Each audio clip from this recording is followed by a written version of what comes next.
Purihin ng Panginoon, isang magandang umaga po sa bawat isa po ng manunood ng FB Live na ito. At hayaan natin na ang Diyos po ang mabigyan natin ng kapurihan sa pamagitan ng ganitong uri po ng pag-aaral.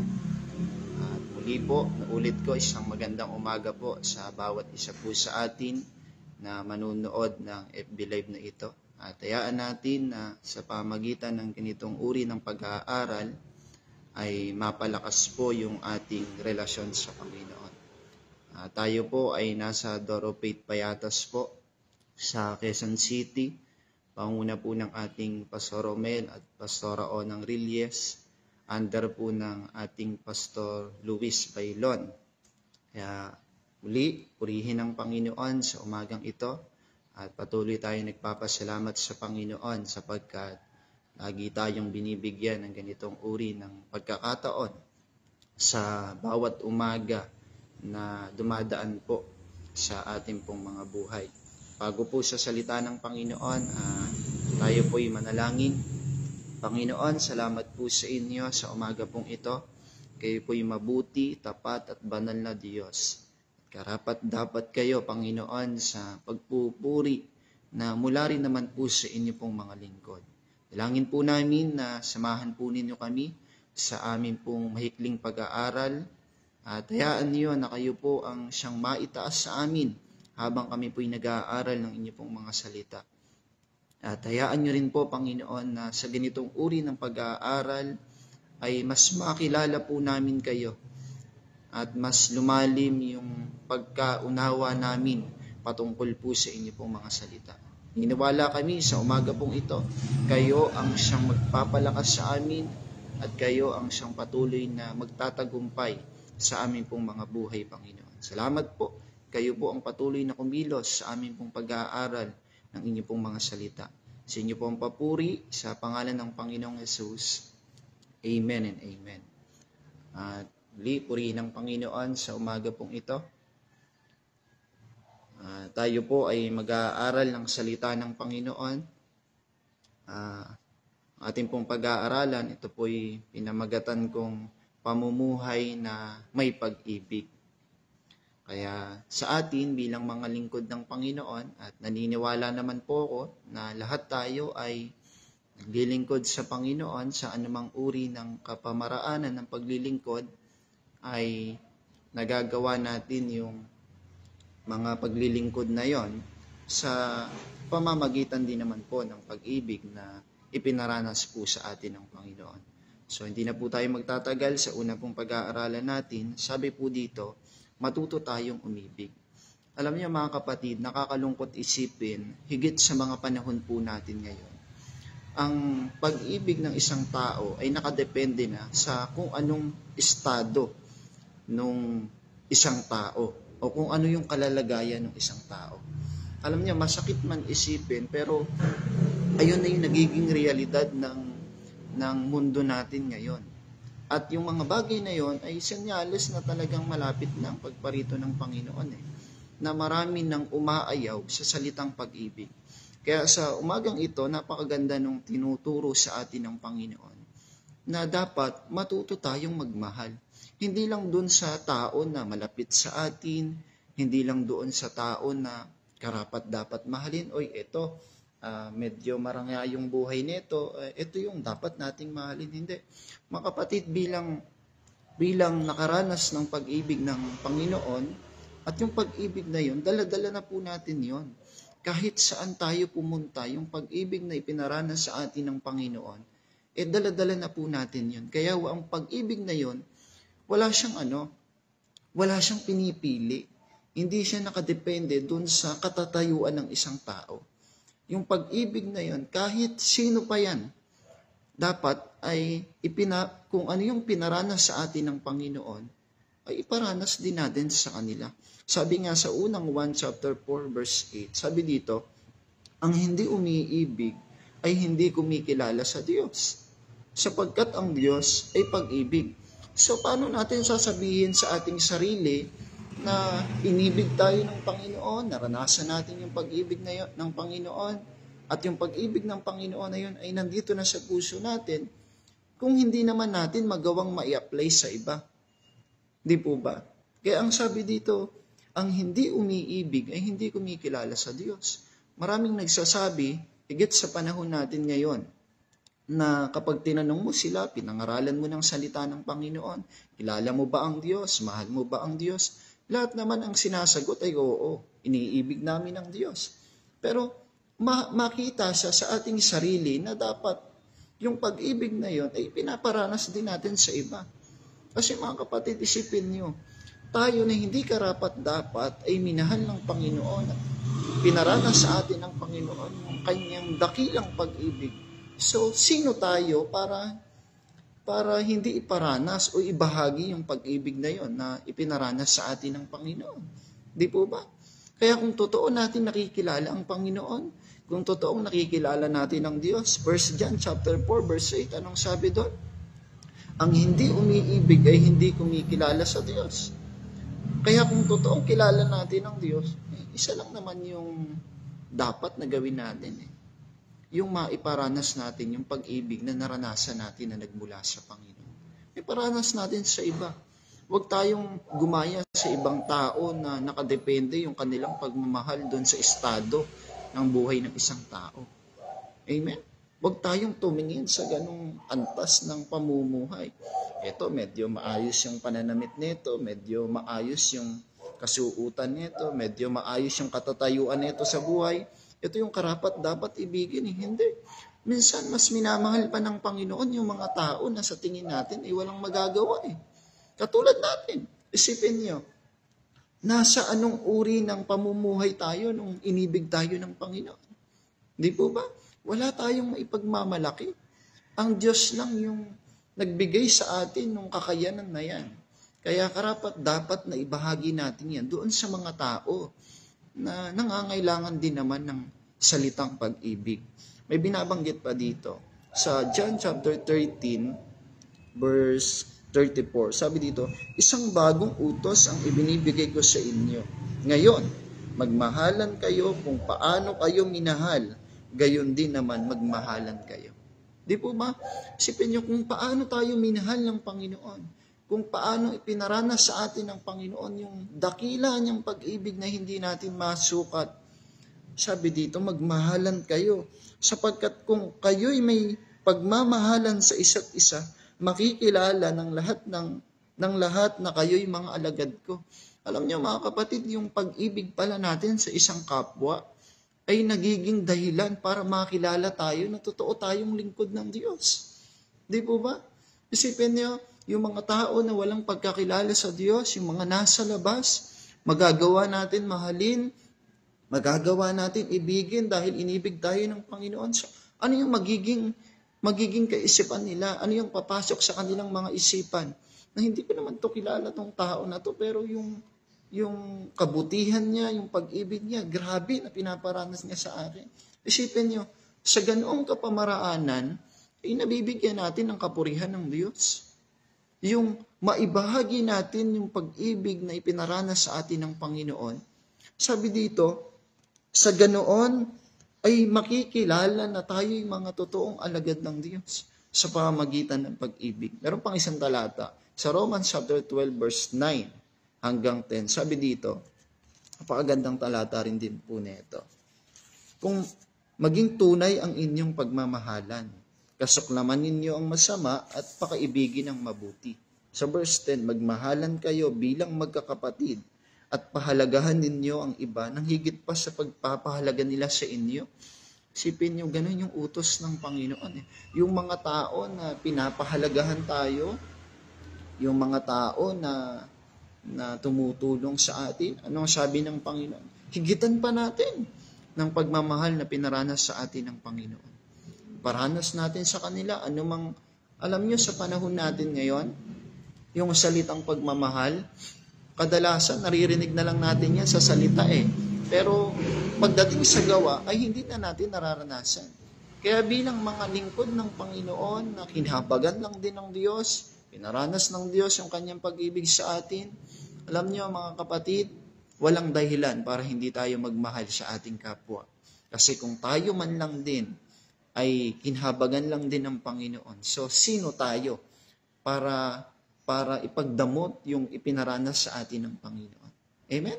Kaya bilang paalala ng Panginoon sa umaga pong ito, marami po ito siguro, baybayin natin sa tulong ng Panginoon. Sabi dito, matuto tayong umibig. Ngayon, sa pangalawa, sabi dito kung dala-dala na natin yung pag-ibig na galing sa Panginoon, dapat meron tayong masayang puso. Alam niyo mga kapatid, yung naranasan mo pa lang yung pag-ibig ng Panginoon, ayun na yung nakapagbibigay sa atin ng saya.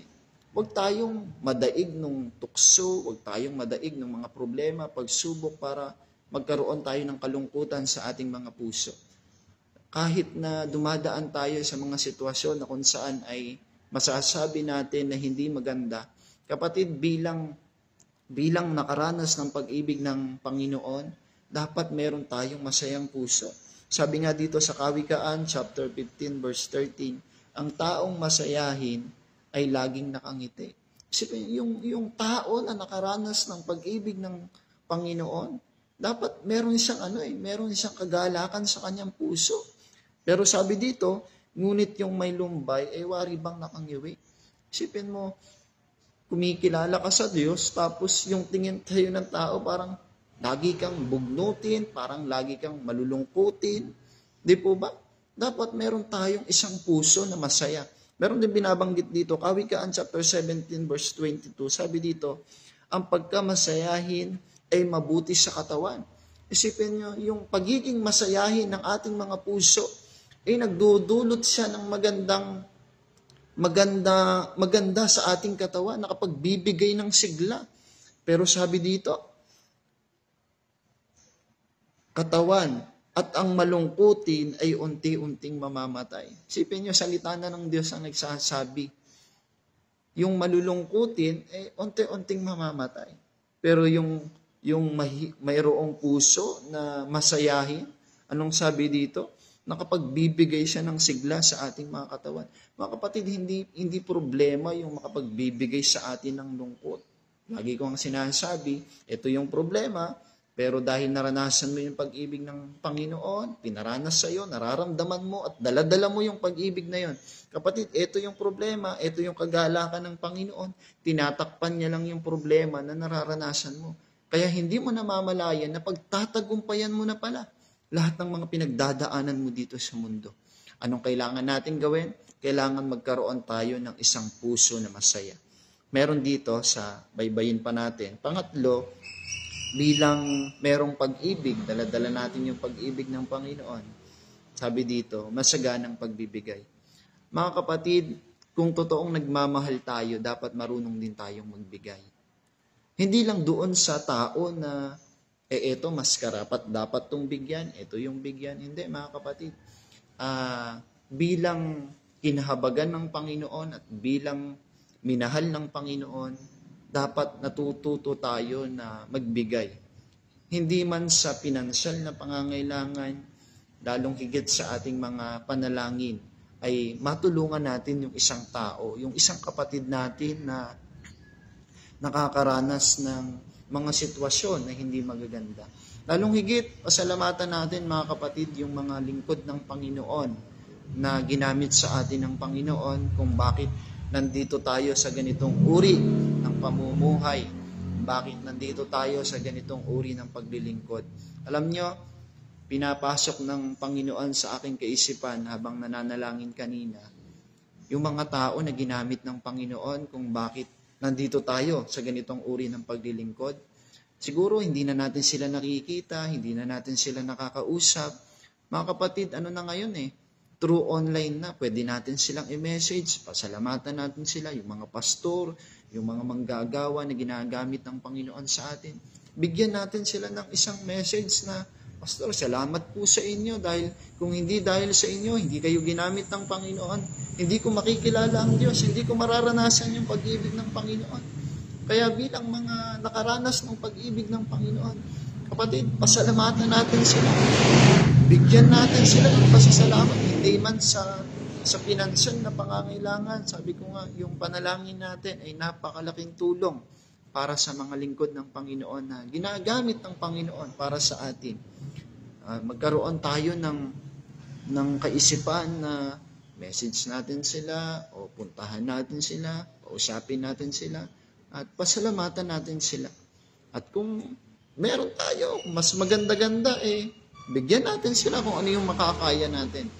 Kaya tayong mga nakakaranas ng pag-ibig ng Panginoon, alam nyo, minsan wag natin mas pahalagan yung mga tao na yung mga tao na nagiging dahilan ng paglayo natin sa Panginoon. 'Di ba? Alam niyo yung mga nasa sanlibutan, napansin ko lang, yung mga walang pagkakilala sa Diyos, pagka nagkakaroon ng problema, yung grupo ng magbabarkada, pag yung isa doon ay may problema, nagtutulong-tulungan sila. Mga kapatid, how much more na tayong mga minahal ng Panginoon, na tayong daladala yung pag-ibig ng Panginoon. Paano pa tayo? Na dapat hindi tayo nila nadadaig, na dapat tayo yung mas nagiging mabuting impluwensya doon sa isang kapatid natin na ginamit ng Panginoon sa atin. Kung bakit nandito tayo sa ganitong uri ng paglilingkod sa Panginoon. Merong talata dito, ang bawat isa ay dapat magbigay ayon sa kanyang pasya, maluwag sa loob at hindi napipilitan lamang, sapagkat iniibig ng Diyos ang nagbibigay ng may kagalangan. Amen? Minamahal ng Panginoon yung nagbibigay ng merong kagalakan. At bilang nakaranas ng pag-ibig, hindi pwedeng mawala sa atin yung salitang pagbibigay. Amen? Kasi kung mismo ang Diyos, pinaranas niya yung pag-ibig niya sa pamamagitan ng kanyang bugtong na anak. So, wala tayong dahilan para hindi din naman magbigay sa ating mga kapwa. Higit doon sa mga ginagamit ng Panginoon. Kung bakit nandito tayo sa ganitong uri ng paglilingkod. Amen? So, nais kong tapusin dito sa pang-4. Ibayin po natin ng mabilis. bilang dala-dala yung pag-ibig ng Panginoon, nasa ating mga puso, nasa ating mga buhay. Sabi dito, magkaroon tayo ng pusong mapagpatawad. Amen? Hindi tayo mapagtanim ng galit, hindi tayo yung nagiging masungit, kundi nagkakaroon tayo ng isang puso na mapagpatawad. Sabi nga dito, meron akong sinulat dito, forgiveness is a sign of love. Alam niyo yung pagpapatawad natin doon sa mga tao na nakagawa sa atin ng hindi maganda. Ano yan sumisimbolo siya sa pagmamahal natin sa Kanya. Amen? Isipin nyo, tayo na makasalanan, minahal ng Panginoon at inabot ng Panginoon. So tayo naman na inabot ng Panginoon, wala tayong karapatan para hindi iparanas yung pagpapatawad natin doon sa mga tao na nakagawa sa atin ng hindi maganda. Sabi nga dito, mga kapatid, kahit tayo pa yung nasaktan, mas piliin pa din natin ang magmahal at magpatawad. Bakit? Kasi bukod kasi doon sa lumaya na tayo sa galit, nagkaroon pa tayo ng galak sa ating mga puso. Sabi dito, tandaan natin na masaya ang mabuhay ng malaya at malayo sa galit. Kaya kung meron man tayong dapat i-practice, meron man dapat tayong laging ginagawa, walang iba kundi yung magpatawad. Mga kapatid, punuin natin yung ating mga puso ng pagmamahal, punuin natin yung ating mga puso ng masaganang pagpapatawad. Huwag natin taniman ng galit to, huwag natin taniman ng kung ano-anong mga salita na hindi magaganda. Sabi dito, bagkus ilagay natin dito sa ating mga puso yung salitang pagpapatawad. Piliin natin ang magpatawad dahil magre-resulta ito, sabi dito, ng kagalingan, hindi lang sa atin, kundi pati na rin doon sa taong pinatawad natin. Hindi man natin makita na nasuklian niya ng mabuti yung ginawa nating pagpapatawad sa kanya. Alam niyo, ang pinakamahalaga doon, nagawa natin yung tungkulin natin bilang minahal ng Panginoon. Merong talata dito sa Ephesians chapter 4 verse 32. Sabi dito, sa halip maging mabait kayo at maawain, magpatawad kayo sa isa't isa at tulad ng pagpapatawad sa inyo ng Diyos dahil kay Kristo. Kapatid, tayo man lang din ay pinatawad ng Panginoon sa kabila po ng ating mga pagkukulang, sa kabila ng ating mga pagkakasala. So bilang utos ng Panginoon, sabi dito, maging mabait tayo, maging mapagpatawad tayo. Dahil ang pagpapatawad, ito'y sumisimbolo sa pag-ibig natin sa Panginoon. Amen? Huwag natin taniman ng galit yung ating mga puso, yung ating mga kaisipan, ng mga kaisipan na hindi naman karapat-dapat. Bagkus, etong puso na ito ay taniman natin ng pag-ibig. Dahil kapag nasa atin yung pag-ibig na galing sa Panginoon, kapatid, walang pinipili ito. Ibig sabihin, hindi tayo mamimili ng mamahalin natin. Hindi tayo mamimili ng pagpapatawa. Hindi, grabe yung ginawa sa akin yan eh. Hindi ko yan kayang patawarin. Matindi yung ginawa niyan sa akin, kapatid. Hindi. Kasi tayo man lang din ay kinahabagan lang din ng Diyos. Tayo man lang din ay pinatawad lang din naman ng Diyos. So tayo bilang tao ay dapat din naman natin na ibigay doon sa mga tao na nakagawa sa atin ng hindi maganda. Huwag natin sabihin na siya yung mali, siya yung gumawa ng hindi maganda. Kaya, ayun, may mga naririnig ako at nababasa. Ito'y common na lang siguro. Alam na natin to eh. Pinatawad ko na siya pero huwag siyang magpapakita sa atin. Kapatid, hindi yun yung ugali ng nakaranas ng pag-ibig ng Diyos. Yung ugali ng nakaranas ng pag-ibig ng Diyos, kahit ikaw pa yung nasaktan, kahit ikaw pa yung tama tapos ikaw yung nasaktan, magagawa mong magmahal at magpatawad. Bakit? Dahil doon sa nagmahal sa atin. Utos niya yun. At purihin ng Panginoon sa umaga pong ito. At naway naintindihan natin yung salita ng Panginoon at maging kalakasan natin to sa ating pong spiritual na pamumuhay at maging paalala din naman po sa atin na yung mga bagay na ito na ating pong pinag-aaralan. Amen?